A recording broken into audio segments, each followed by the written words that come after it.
gates and doors were barred, and all the windows fastened down.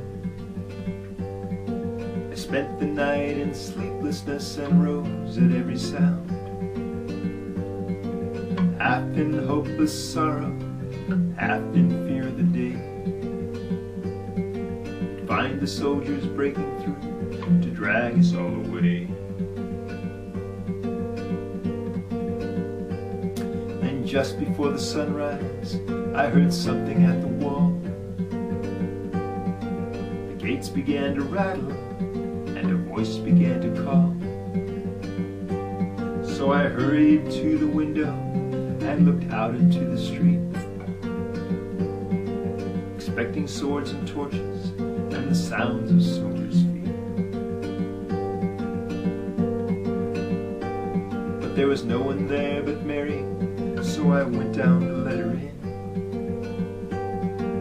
John stood there beside me as she told us where she'd been. She said they've moved him in the night and none of us knows where. The stone's been rolled away and now his body isn't there. We both ran toward the garden and John ran on ahead. He found the stone and the empty tomb just the way that Mary said.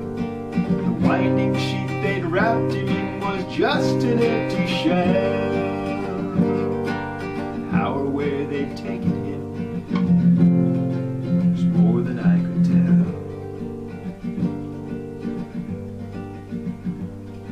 Well, something strange had happened there, but just what I did not know. John believed a miracle, but I just turned to go. Circumstance and speculation couldn't lift me very high, 'cause I'd seen them crucify him, and then I'd watched him die. Back inside the house again, the guilt and anguish came. It's everything I'd promised him just added to my shame. 'Cause when at last it came to choices, I denied I knew his name.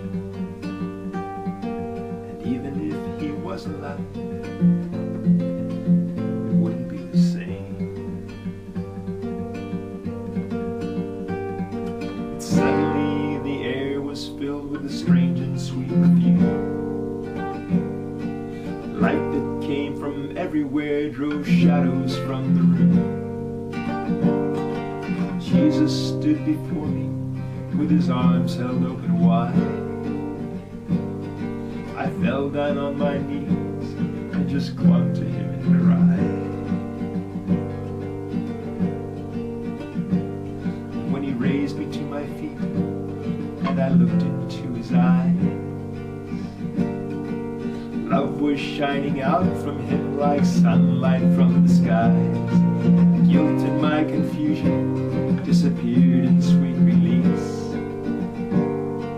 It's every fear I'd ever had just melted into